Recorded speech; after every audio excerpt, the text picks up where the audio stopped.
Hello everyone, this is Professor Hill. It's a short video for our class, Introduction to Ethics, Philosophy 2306, here at St. Philip's College for the Maymester 2021. Today's Wednesday. We have an assignment due tonight. It's Wednesday, May the 26th, 2021. We have an assignment due tonight at midnight. I'll look at them and grade them tomorrow.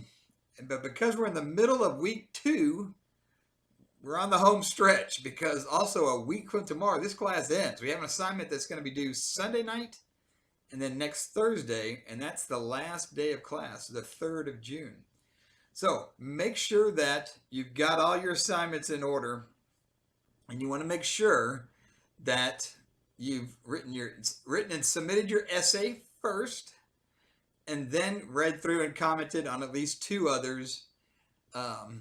Read the assignments from your classmates, comment on them. It's a good way to get a little dialogue going about some of these issues. So the one tonight, this is discussion number 3, the student's cartoon. I mentioned briefly yesterday in my video that it's a true story. And I was involved because, and again, I'll just recap the facts of the case, which is that it was in a class, which is a big auditorium style classroom with the professor down at the bottom and then kind of lots of students in this classroom. And about halfway up was a student sitting, listening to a lecture, bored, and just kind of doodling on a yellow pad. And as part of the doodles, after a long period of time, drew a little picture of the classroom and of the professor droning on at the bottom and his students asleep in the stands or in the seats of the auditorium, and of him, or the cartoon, the little figure jumping up with a gun and shooting the professor and saying, I can't take it anymore.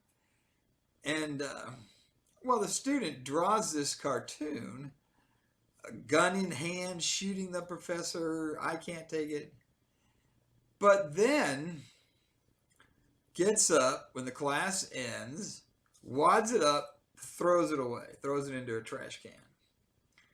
Now, unbeknownst to the student cartoonist, sitting behind him, a couple of rows up, looking over the shoulder, was another student who could see what he was doodling and could see the picture and was upset by it and thought, oh my gosh, the professor needs to know about this. So literally, the second student followed the cartoonist out of the classroom, saw the student throw it away into the garbage can, went over and fished it out, and then took that piece of paper and gave it to the professor and said, I really think you need to see this. This looks very threatening, and you ought to be concerned. And the professor was. The professor's like, oh my gosh. And so then, the student cartoonist just goes on home thinking, I doodled in class and threw some stuff away. The professor, now with the threat in hand, gets very upset and goes to see the dean and sees the dean and says, oh my God, look, I got a student threatening to kill me. You got to do something about this. And the dean's like, oh my gosh, where did you get this? And he said, well, another student found it and gave it to me. And so the dean's like, okay. Well, look, I will investigate. I will look into this. Don't worry.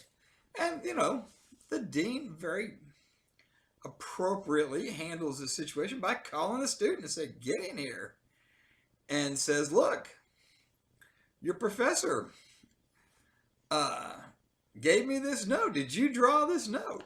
And the student looks at it and says, oh my gosh, yes, but I was just, mindlessly doodling in class. I didn't mean anything by this. I certainly didn't mean it as a threat. And you know that because I threw it away. Where did you get this? And then, of course, the dean explains that, look, some other student had fished it out of the trash, given it to the professor. And the student says, look, I'm sorry. I never meant for the teacher to see it. I would never have given it to the teacher. I would never threaten a teacher. And you know what? The dean believes the student and says, all right, look, I'll look into it a little more and I'll call you back. Well, the dean also checks after the interview, where he believes the student, He checks, and there's no records. There's no other. The student's never been in trouble before, either at the school there or someplace else. And so just believes the student, writes it off, and says, no big deal. Calls the professor back in and says, look, I promised you I'd look into this. I did. I don't think there's anything to it. And, don't worry about it. Well, that was not good enough for the professor. And the professor's take, is kind of understandable. It's like, what are you talking about? Look, I've been threatened. You've got the threat in your hand. That's me. And I can't believe you're not going to do something about this. This is an outrage. And I'm not going to let this go. And now the dean's like, oh, no, okay. So then the dean says, all right, let me think about it. Well, now he's kind of been between a rock and a hard place. Convinced that the student really didn't mean it as a threat because the student threw it away. And a professor who is, perhaps reasonably upset that, when you look at the piece of paper, and again, I think it makes a difference that this happened in the wake of a shooting. And that just, we have mass shootings quite often in the United States. And feeling about that goes up and down. And this was a time when it was up. There had been a campus shooting. And people get, freaked out by this kind of thing. This is when I got involved. And I got involved just because the dean, appropriately so, was trying to get some advice and get some other voices in there and just, find out what others thought that, he might, what action he might take. Well, I said, based on the facts of the case, I think the student is fine. I think if you believe the student, which you told me you did, it sounds like a reasonable explanation. Tell the professor, too bad, sorry you feel threatened. There's nothing to be threatened by. Get over it. Dean didn't like that. And now this is where it got interesting because I said, well, look, it's your call. It's not mine. And it mattered that this was happening now at the end of a semester. Not at the beginning, not in the middle, but at the very end of the semester. Now, you would think normally that shouldn't, in terms of, equal justice under the law, or in this case, under the student code, that it wouldn't matter, but it did, because what happened was the dean dreamed this up and said, look, called the student back in and said, well, look, this is really upsetting and disturbing, and this is what I'm going to do. I'm going to suspend you from school for the rest of the semester. And the student says, well, we only have one more week, right? And he's like, yes, but you're suspended. But also, I'm still going to let you take your exams next week, so don't worry about that.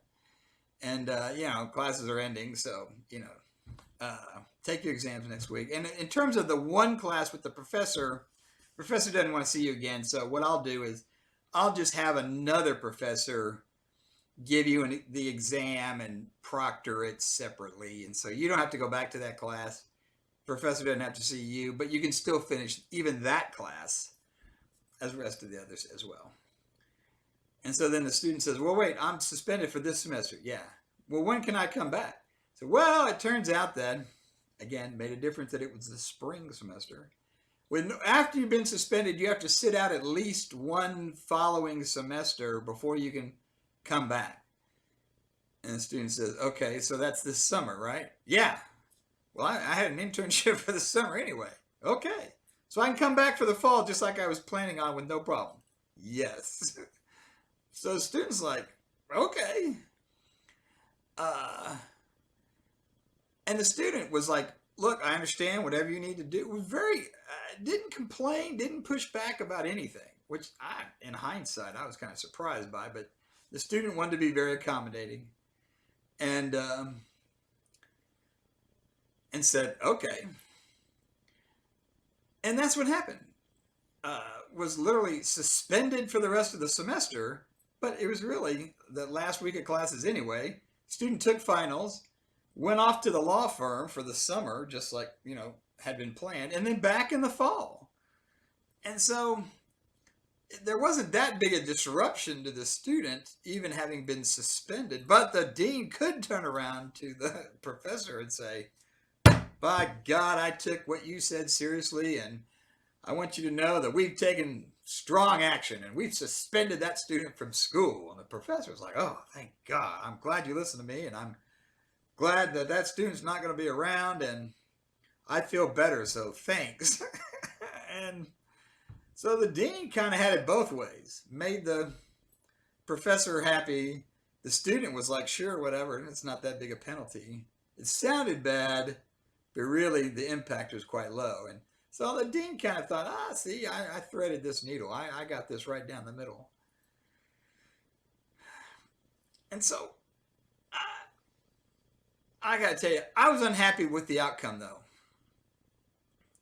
I was unhappy because it seemed like the dean was most interested in giving a penalty, even though didn't really think the student had violated the code. You should always kind of have the guilt or innocent part first, and then you should only really get the penalty if, the administrators are convinced you violated the code, and then giving you an appropriate, reasonable, proportionate sanction. And by the way, you should also not give student sanctions to make professors happy. You should do it because they violated the code. So I was unhappy with this, and my real concern was that was going to haunt the student down the road. Even if they could come back in the fall like nothing had happened, that at some point the student was going to graduate and have to sit for the bar exam. And in fact, I did mention this to the dean. I said, you're going to have to certify moral fitness. It's one of the things about taking the bar. The dean of the school has to say that not only do you have the academic grades, but you're also of good moral, ethical fiber. They have to vouch for you, essentially. And I said, you're willing to do that for a student you thought had committed such a horrendous crime, you suspended them from school because they were a threat to their professor. And the dean goes, well, yeah, sure. And I was like, see, now maybe that's a problem. So anyway, I didn't like the outcome. I personally would have just said, student, please quit doodling in class, at least, have nonviolent cartoons. But, it wasn't, to me, it wasn't enough. Didn't rise to the level of violating the code. I didn't think the student had really threatened the professor because the student threw it in the garbage can and threw it away and never delivered it. Somebody else delivers a threatening cartoon that they dug out of the trash. I don't know. Maybe somebody should have been talking to the second student, not the cartoonist. Anyway, so that's kind of where I came down on that one, because it's this threshold question about, did the student do something wrong or not? Is there an ethical violation? Is there a violation of the code of student conduct? If you say no, it's clean because you just never charged that student, and the professor's unhappy, but you tell the professor, too bad, get over it. I think you're fine. So